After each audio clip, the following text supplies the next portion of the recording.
My name is Hannah Mercer.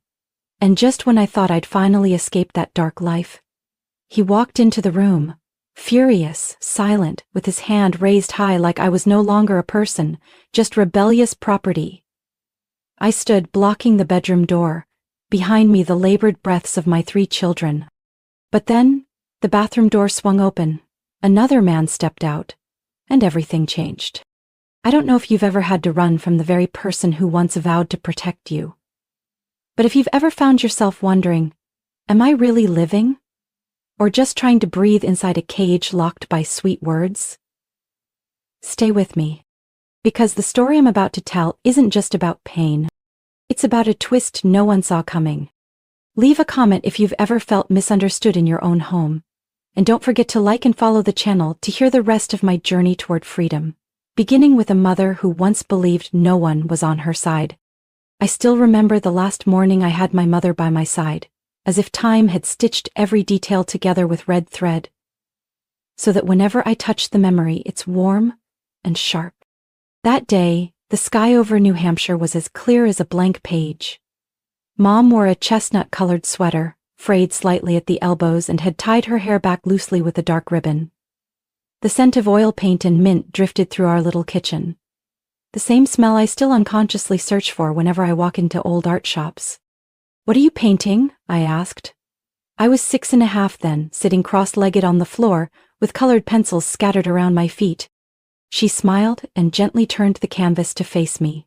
On it was a small house nestled in a pine forest, its windows glowing with light and the roof shingled in reddish-brown wood. The sky behind it glowed with a sunset orange, and in front of the door were 2 figures, mother and child, hand in hand. "I call it the house for when you're ready," she said, her voice soft like late autumn wind. "One day, when you look back, you'll understand why I had to go." I didn't understand, of course not. Why would anyone leave their child? But I was used to the vagueness in her words, as if her thoughts always floated in paint colors and songs playing only in her head. That night, she fed me apple pie and washed my hair with the lavender shampoo I loved. Before bed, she kissed my forehead and whispered, "No matter what happens, you are still the brightest light I've ever known." I didn't know it would be the last time I heard her voice. The next morning, she was gone. No note, no trace. No one filed a proper police report. They said she might have been depressed, that she might have wandered off and gotten lost. A few whispered that my mother was unstable. I was too young to understand what they were really trying to deny, but I remembered clearly that she had tucked an envelope behind the painting from the day before. Inside, she had written, "My dearest Hannah, if you're reading this, it means I'm no longer with you. Don't be afraid. I didn't abandon you. I just needed you to be safe. To live. One day, when you're old enough to understand, I hope you can forgive me. I'll always be here, in everything good you touch. With all my heart." I kept that letter for 2 years, until someone from social services found it and took it away because it could cause psychological harm. I've never forgiven them for that. After it all happened, I was placed in foster care.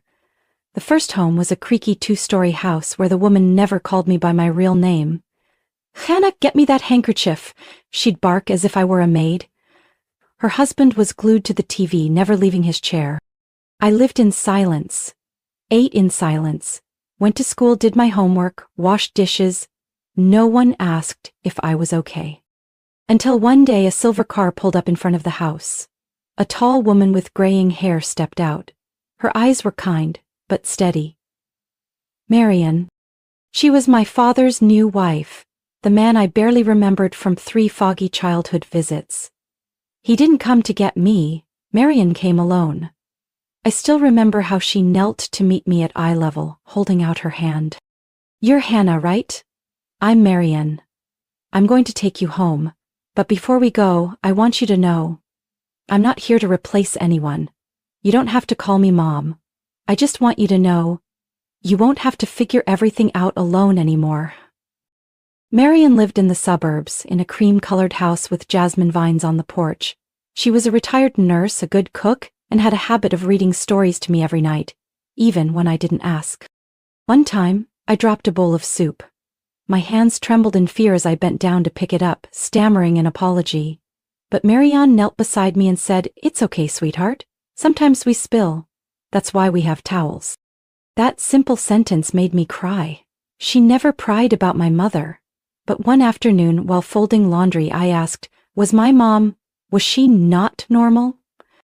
Marianne looked up, her eyes still gentle but clear. "No one's normal, Hannah. Some people carry more. Some hurt but never say a word. I never met your mom, but if she brought you into this world, I don't believe she could have been a bad person. I carried that with me through the rest of my childhood." My father was rarely home. He was a marine engineer, always away on ships. When he returned, he brought me expensive toys and expected a properly delivered thank you. We shared a roof, but never a memory strong enough to feel close. It wasn't until I was 12 that I dared to retrieve my mother's painting from a dusty attic box. Under the taped back panel, I found something I had never noticed. A faint line in graphite. Gavin knew. At the time, I didn't know what it meant. Who was Gavin? What was Mom trying to say? But I kept it. Like a secret code waiting to be cracked. Years later, I would understand. Some secrets don't live in drawers. They live in blood. In memory. In that nameless fear you never quite understand until someone has to act. To save themselves. I met Gavin Mercer in my final year of college, in a seminar on multicultural education. At the time, he was the youngest adjunct faculty member in the department. Sharp, polished, brilliant, and with a way of looking at people that made you feel like you were being evaluated and chosen. I was the only student who dared to challenge his argument in that first discussion. I simply disagreed. But after class, Gavin walked over, placed his hand on my desk, and smiled. "You made me rethink my own point. Not many people can do that." As someone who had always lived quietly and cautiously, that compliment shook me more than I'd admit. Gavin approached me with a calm, deliberate charm. He wasn't pushy or overly flattering. He just listened, asked the right questions, and made me feel like I mattered. We started getting coffee after class, which turned into long evenings talking about education, society, and philosophy. Gavin told me about his childhood in a strict military family and his longing to build a life with enough order, enough cleanliness, so no one would hurt anymore. At the time, I thought that was beautiful. When he said he loved me, I didn't hesitate. When he proposed, a year after I graduated, I believed it was the right decision. He was 10 years older, established, owned a home, and had a clear future. I thought I was lucky. At first, living with Gavin felt like stepping into a perfectly typeset book. Meals had schedules, every item in the house had its place. He hung his suits by color, folded towels in precise alignment, polished his shoes every night, even if it hadn't rained. "Order creates safety," he said. I didn't object. As a child raised in chaos, I understood the comfort of predictability. But what I didn't expect was that when order slipped from his control, it would turn into sharp criticism, furrowed brows, and a coldness that cut like steel. "Don't wear that red dress. It's too short. Tonight's event is full of academics. You should let me do the talking. You talk too much about your childhood. Not everyone needs to hear that." I used to think that was helpful advice, that he was guiding me toward maturity. But slowly I realized those words weren't about growth. They were about obedience. After I gave birth to Noah, our first son, everything shifted more drastically. Gavin didn't come to the delivery room. He said he couldn't handle blood. I didn't blame him. But when I lay there, sweat and tears still fresh, holding our newborn on my chest, he stopped by for 10 minutes, glanced over, and said, "Looks fine. You should sleep. I need to prep for tomorrow's lecture." No hug, no congratulations, not even a glance for Noah. I told myself maybe he struggled with emotion, maybe he was tired, maybe I expected too much. That was always my line. Gavin managed our finances. "Let me handle it. You've never been great with money," he said after we merged accounts. I gave up my credit card. My phone had a family tracker app for safety. He set the schedules for teaching, grocery runs, even our kids' doctor visits. When I suggested hiring part-time help during the week, Gavin raised an eyebrow. "Then what's the point of you being home?" I learned to stay quiet to get things done, not because I thought I was wrong, but because I knew what came next if I pushed back. Frigid nights and words that sliced like blades. After I had our second child, Ruby, I started feeling like I was disappearing inside my own skin. I'd look in the mirror and see a woman with greasy hair, hollow eyes, trembling arms rocking a crying baby. And I'd wonder, where did I go? Gavin didn't change. He remained polished, still lecturing at the university as a specialist in educational psychology. People called him insightful and devoted. They didn't know that, at home, he once whispered in my ear, "You're too fragile. You're making the kids anxious with that unstable mind of yours." That night I sat on the bathroom floor holding a feverish Ruby, trembling as I typed a message to Marian. "I'm okay, but if anything happens, can you take care of Noah and Ruby?" I didn't send it, I saved it in drafts. The first time Gavin used physical force, I had accidentally spilled coffee on his printed documents. He didn't yell. He stared at me, then grabbed my wrist and squeezed until I cried out. "Is this what a mother looks like?" he said quietly. "You have one job. Don't disrupt this life." I didn't go to the doctor. I told Marian I bumped into a door. I started memorizing the sound of Gavin's footsteps when he got home. At the sound of keys turning, I'd shut off the TV, wipe the counters, fix my hair. I forgot who I used to be. I was now someone who read her husband's moods to dodge the storm. I don't know when I stopped calling it love. I only know that every time Gavin placed his hand on my shoulder in front of others, I had to fight the urge to step away. And somewhere deep inside, I no longer believed him. But I also didn't know what to do with that truth. That day, the sky was gray and cold wind rustled the trees outside the elementary school where Noah was in 3rd grade. I went to the parent-teacher meeting as scheduled, wearing a thick brown coat, head down, clutching a small notebook like a shield. Gavin never came. "Kids are your job. I've got more important things to focus on," he'd say. I was used to going alone, used to the curious, slightly pitying looks from other mothers as I rushed in with a folder in one arm, glancing at my watch, already worrying about dinner. I walked into the meeting room and sat in the back row. The teacher began presenting the class progress, and then parents were called in one by one for individual updates. When it was my turn, she smiled and said, "Mrs. Hannah Mercer, please." I rose and stepped into the small conference room, unaware that everything was about to change. The man standing near the info board wasn't the principal or school counselor like I assumed. He wore a crisp white shirt, black tie, tall frame, broad shoulders. But it was the eyes that froze me. Ash gray eyes, warm but deep. Like they'd seen things the world tries to forget. "Excuse me, you are?" I asked. He turned, slightly startled.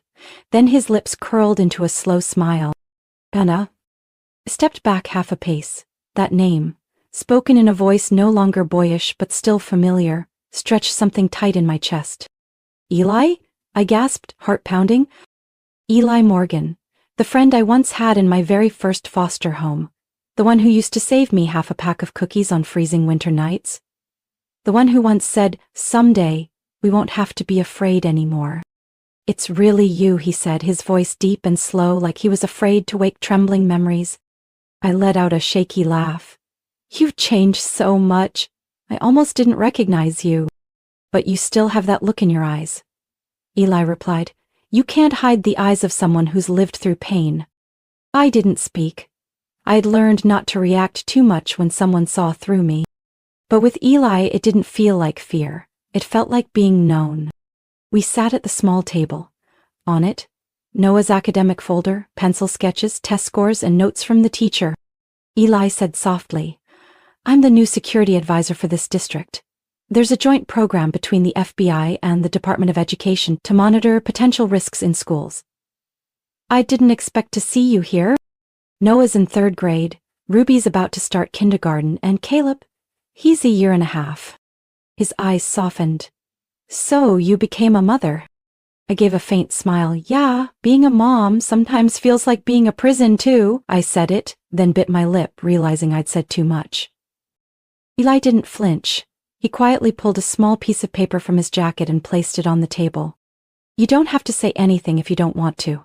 But if one day you need someone who believes you, This is my number. Personal, not work. You think I need rescuing? No, he said. I think you're rescuing yourself. I just don't think anyone should have to do that alone. I clenched my hands in my lap. There were so many things I wanted to say. About Gavin, about the bruises that concealer couldn't hide, about the fear that came every time I heard a man's footsteps behind me after work. But instead, I asked, "How did you know I wasn't okay?" Eli tilted his head, eyes steady on mine. Because I've lived like that, looking in the mirror and not recognizing myself, smiling so no one would ask more questions, walking like every sound could be an unexploded bomb. I burst into tears. Eli didn't reach for me. His voice, though, came soft and steady. Keep it somewhere safe, not to use right away, but to remind you, you're not forgotten. That night, after putting Ruby to bed, I quietly pulled The Paper Princess from the shelf, her favorite book. I opened it to the middle and taped the paper behind the hardcover, right where the author's dedications still held the scent of fresh ink.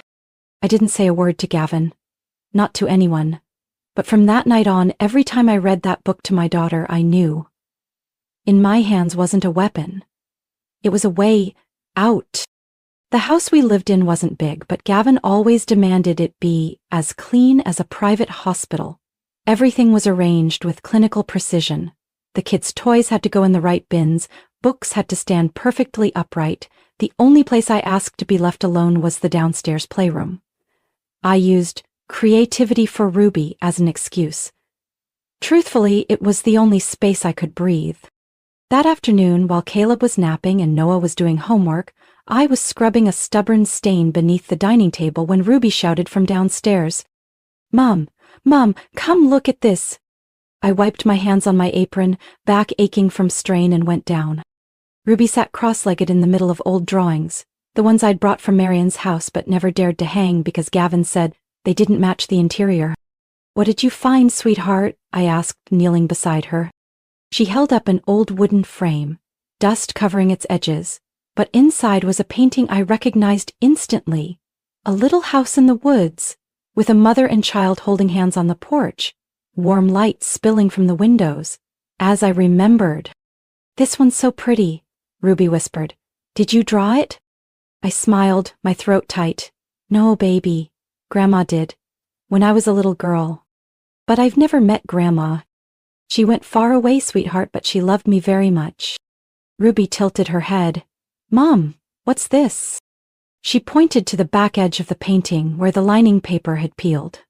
I took the frame and gently removed more of the yellowed tape. Beneath it was a thicker sheet, glued down with old adhesive.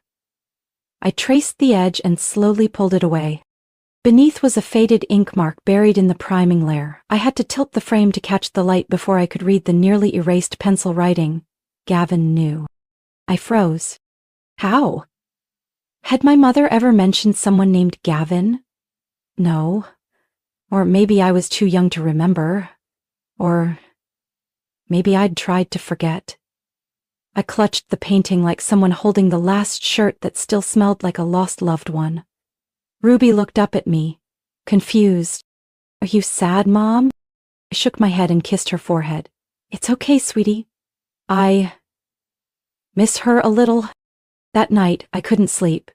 I took the painting and placed it on the kitchen table after everyone had gone to bed. Under the dim yellow light, I traced each brushstroke, the firm yet gentle lines. My mother never did anything halfway, especially not in her art. And she would never leave a message like that unless it mattered. I sifted through my memory, searching for pieces. Her letter, my nightmares, my biological father's silence. I remembered once asking Marion, not long after moving in, "Did my mom have enemies?" She'd only looked at me in silence as if she wanted to say something but didn't. I began putting the pieces together. The painting, the hidden message, the disappearance without goodbye, the way Gavin, my husband, always acted defensive whenever I mentioned the past. The one time I told Gavin a little about my mom, he shrugged. "You shouldn't dig up what's already dead. Focus on being a good wife and mother."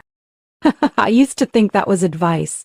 Now it sounded like a command, and there was something in the way he said it, as if he knew something I didn't. The next day, while Gavin was at the university, I picked up my phone and typed into the search bar, Gavin, missing woman, New Hampshire.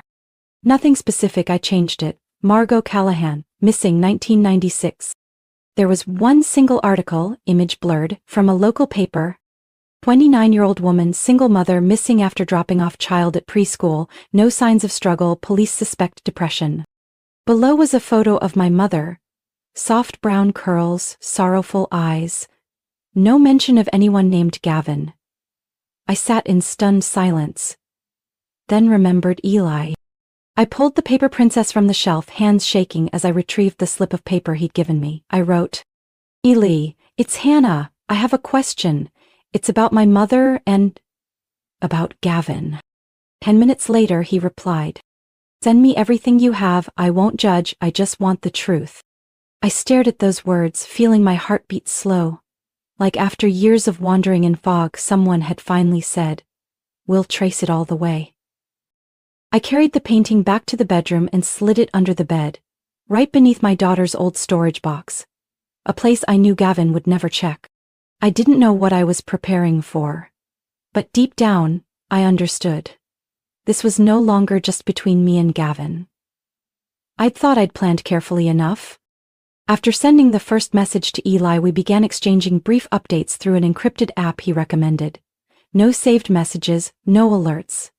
Every time I hit send, it felt like a drop of blood left my body, terrified someone might see. Eli didn't say much, just asked 3 questions. Do you and the kids have a place to go? Is there anyone who can support you for at least the first 24 hours? Are you willing to gather legal evidence if needed? He made no promises, offered no comfort. The plan came together simply, like a quiet but steady piece of music. I would take Caleb to a doctor's appointment. He really was teething and running a slight fever. Use that as an excuse to stop by Marion's nearby house and leave the 3 kids there for a few hours.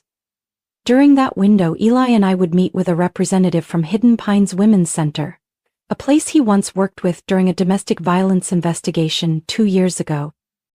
I would sign a request for emergency protection, give my statement, and prepare for a safe relocation the following night.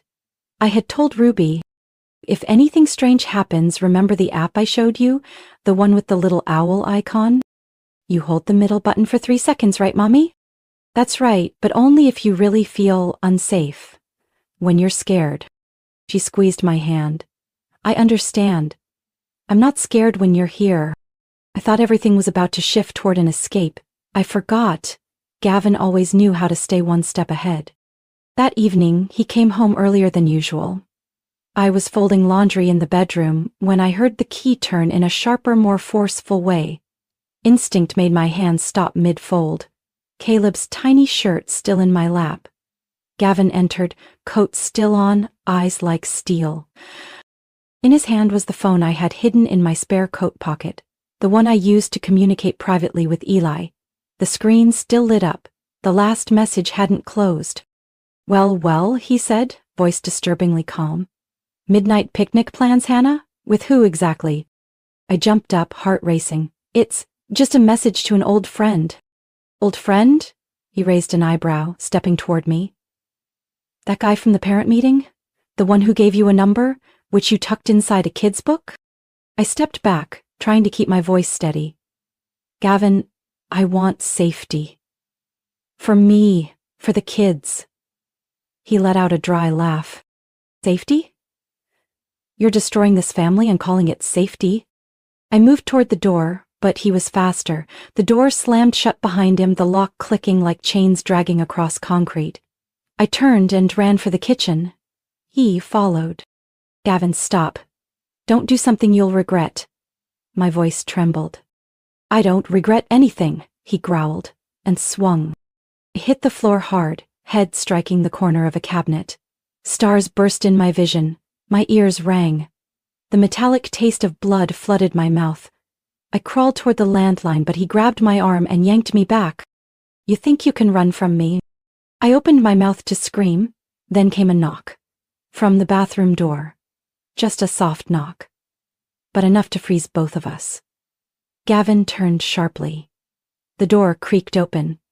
Eli stepped out, slow, calm, wearing a black hoodie, his ash-gray eyes now colder than the midnight air. "Evening, Gavin," he said. "Looks like you forgot to lock the back door." Gavin's face drained of color. "Who the hell are you?" "I'm the one who got the emergency signal from your daughter, and the only one here who's not going to let you hit anyone ever again." Gavin lunged. Eli dodged, caught his wrist and twisted it behind Gavin's back with practiced ease. In seconds, Gavin was on the floor, arm pinned, body immobilized. "You do realize that exposing minors to domestic violence is a federal offense," Eli said, voice like steel. "And I've recorded everything, including your indirect confession just now." I sat on the floor, stunned, breathless. A second later, Ruby burst into the room in tears. "I pressed it, Mommy. I saw Dad was mad. I pressed it." I pulled her into my arms, shaking too hard to speak. Eli looked up. "Local police are en route. I called them the second Ruby's signal came through. Now, Hannah, we need to pack. You and the kids are coming with me." I always pictured myself leaving in silence, suitcase in hand, no words, no sound. But the night I left, Gavin was the one on his knees. And I, though bruised and broken, was finally standing tall. The police arrived faster than I expected. As red and blue lights flashed through the windows, Gavin lay restrained on the floor, shoulder locked under Eli's knee, arms pinned behind his back. His face was pressed to the hardwood, breath ragged like a trapped animal. I sat by the wall, holding Ruby tightly as she trembled. The other two children had been quietly led out by Marion, who had arrived after a signal from Eli. Two officers stepped inside, followed by an older man in an FBI jacket, clearly the superior. They flashed their IDs. No questions needed. It was clear everything had been quietly lined up, waiting for this exact moment. "Eli Morgan?" The older man nodded, then turned to me. "You must be Hannah Mercer?" "Yes." He turned to Gavin. "Mr. Mercer, you are being detained for domestic violence witnessed by minors. You are also under investigation in an unresolved missing person case from 1996. Gavin smirked, though his lip had begun to bruise. "You have no evidence. That case was closed decades ago." Eli replied evenly, like reciting something long memorized. "Not quite. Last week we re-excavated the old attic of the apartment where Hannah's mother once lived. Inside a floorboard-sealed cabinet, we found a cloth with dried blood and a ceramic ring engraved with the name Hannah, when her mother had custom-made when her daughter turned 5. The blood sample was retested using updated technology." He paused, pulling out a sealed envelope and handing it to the lead investigator. DNA matched Gavin Mercer. I heard Ruby's shaky breath. I gently squeezed her shoulder, tucking her hand in mine. Gavin said nothing. He glared at Eli, then at me, and finally he smiled, a hollow smile that chilled me to the bone. "She's unstable," he hissed. "So was her mother. She's delusional. Raising those kids in crisis mode. I was just trying to keep order." "Your order?" Eli said. "Buried one woman and turned 3 children into witnesses of abuse. You don't get to speak anymore, Mercer." Outside, I heard footsteps on the stairs. The door opened. An older woman stepped in. Short hair, thick sweater, eyes sharp. "Mrs. Blake," Eli said. "Did you bring the recording logs?" It was the neighbor from downstairs, the one who used to ask me every Monday morning, did the baby sleep well last night? Now she walked into the room like a witness who had waited far too long to tell the truth. "I recorded everything from the past 4 weeks, she said, voice calm but firm. "I don't know the full story, but every night I heard banging, kids crying. I recorded. One child said, 'Mom, I'm scared,' when Dad comes home. That's when I knew I had to stop staying silent." Eli accepted the hard drive from her. "We'll take it from here. Thank you for doing the right thing." When the officers cuffed Gavin, I didn't look away. I wanted him to see me, to see that I was still standing, awake, aware, even if with a shattered heart. Gavin looked back at me, his image shattered. The respected professor was gone. All that remained was a man built on fear, now stripped of it all. "You think you've won," he spat. Eli stepped in front of me, not as a protector, but as a friend who had promised I wouldn't face the dark alone anymore. As the officers led Gavin out, I still couldn't breathe normally. Ruby had fallen asleep in my arms, her little face damp with tears. Eli turned to me, voice low and steady. Anna, it's not over yet, but right now, you and the kids are safe. I never imagined that the feeling of breaking apart could arrive so quietly. The kids and I were placed in a transitional house within the Women's Protection Network in the northern suburbs. Security cameras on every corner, and a site manager named Maggie, whose voice was as steady as the earth itself. The room was small but clean. 2 bunk beds, an old coffee table, a window overlooking a garden where white daisies were already in bloom even though it was early spring. That night, I settled at the edge of the bed while the 3 children slept soundly after a long day. Ruby still clutched her teddy bear, Noah faced the wall like he always did, and Caleb lay against my chest until he drifted off. The next morning, Marian came. She brought a small bag with a few sets of clothes for the kids, some toasted bread, and an old olive green silk scarf I used to wear in college to tie back my hair. She didn't say anything at first. She just sat beside me on the back porch, beneath the wide arms of an old oak. I know you have a lot of questions, she said, her voice slow, her gaze far away. I should have told you sooner, but I thought, if you didn't remember, maybe it would hurt less. I tightened my hands in my lap. It's about my birth mother, isn't it? Margot, your mother. She was my best friend when we were young. We studied art together in Boston. When she got pregnant with you, Gavin left. She returned to New Hampshire, lived quietly, painted, and supported you with a meager income from a bookstore. I didn't respond. My heart was beating faster, my body already sensing that what I was about to hear would change the way I looked at my past forever. Gavin found Margot again when you were 3. He had made it by then. Money, status, and said he wanted to make things right. At first, your mother refused, but he was persistent, charming in all the right ways. Eventually, she agreed to let him visit. For you. I turned toward her, my voice hoarse, and then Marian took my hand. Just a few months later, everything changed. Margot started showing up at my door in the middle of the night, bruised, shaking. She hid those things from you, but I saw. One time, she left you with me for 3 days, said she picked up an extra shift. My voice cracked. And you hid her? All night, Marian said. She showed up with a suitcase, blood on her wrist. She said, if I stay one more night, I'm not sure I'll survive. I brought her in, took care of her. But 2 days later she disappeared, left a letter. In it she wrote, Hannah can't be near me. If Gavin knows I'm alive, he'll come for her. I jumped to my feet, my chest tight. She left because of me? Marian nodded, her eyes rimmed red. She believed it was the only way to protect you, and I promised. Not to search, not to contact her.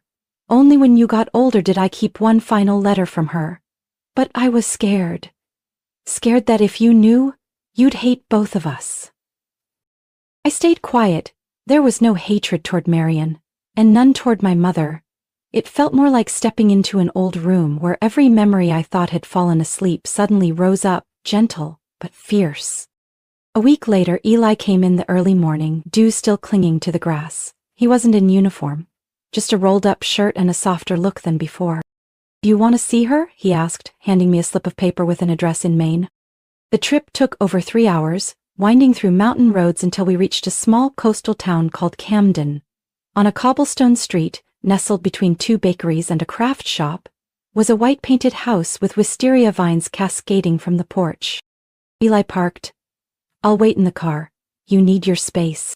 I stepped out, hands cold, legs trembling, heart pounding wildly. The door opened before I knocked. The woman standing there, hair fully gray, thinner than I remembered, but her eyes were the same. Soft brown eyes, like a river that never flows backward, yet carries everything it's ever touched.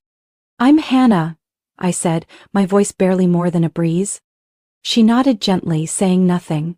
Then from her pocket she pulled out something. A linen handkerchief frayed at the edges, embroidered in pink thread.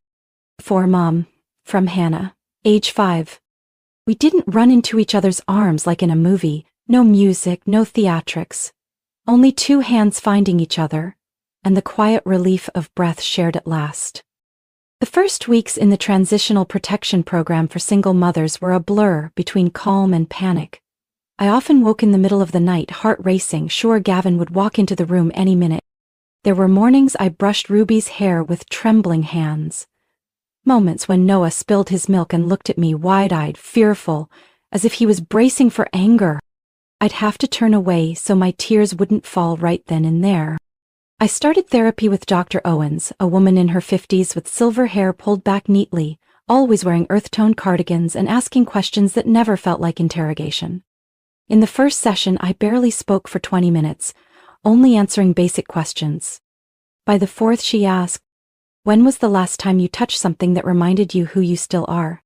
I didn't answer right away, but that night I pulled out my old sketchbook, the one I used back in art class in college, before I married Gavin and gave up everything that felt non-essential. I sat at the kitchen table under a soft yellow lamp and redrew the painting my mother once made, The Little House in the Woods. This time I added 3 children on the porch. And me, kneeling down to hold them. I began volunteering at the Children's Center every Monday and Thursday afternoon, first by organizing books, cleaning toys, baking cookies. 3 weeks in, the manager, Linda, called me into her office. "Anna, the kids respond really well to you. You don't pressure them to talk, you just sit long enough for them to realize they're not alone. Have you considered joining the part-time support team?" I paused. "I don't have any counseling certification." "You have lived experience. And the calm of someone who survived," she smiled kindly. "You don't need to be a specialist to be someone's safe place." And within weeks, I returned to work, not just as a job, but as a piece of myself slowly stitching back together alongside those children. Ruby started drawing again. Her pictures no longer showed black rooms or faceless shadows. One picture made me stop for a long time. It was me, holding Ruby, with a little rainbow above us.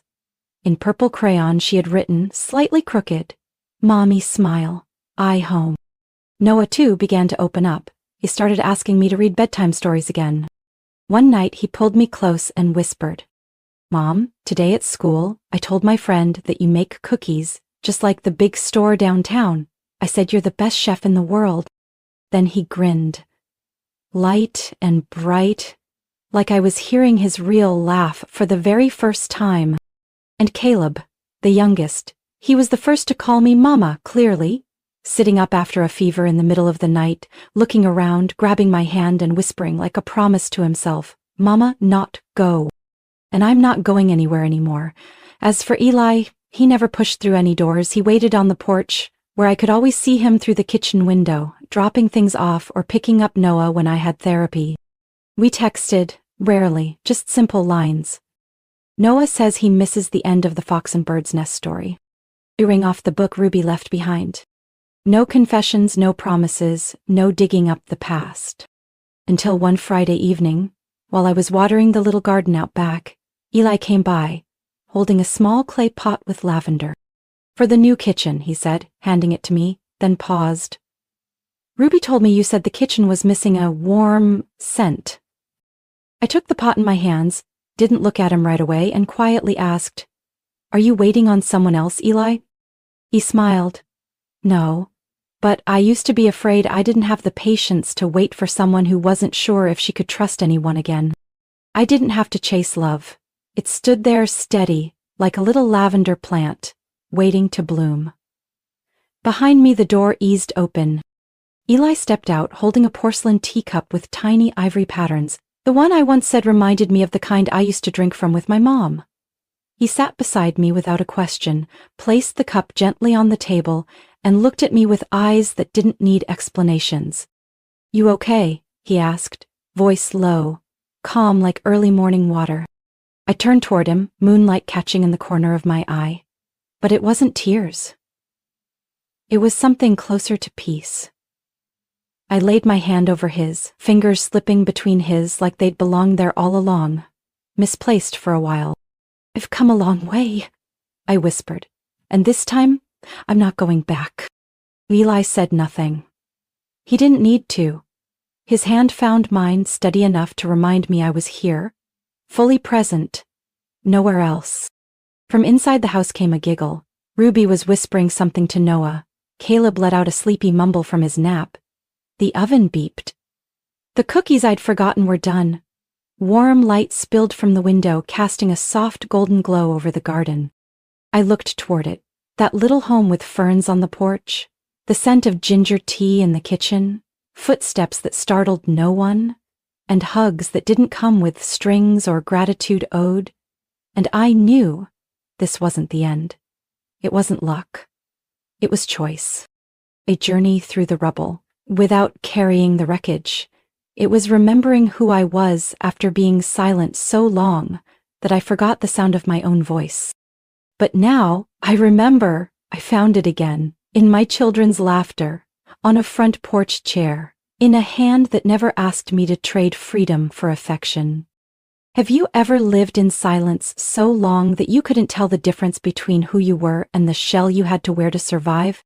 I'm not telling this story to make anyone pity me.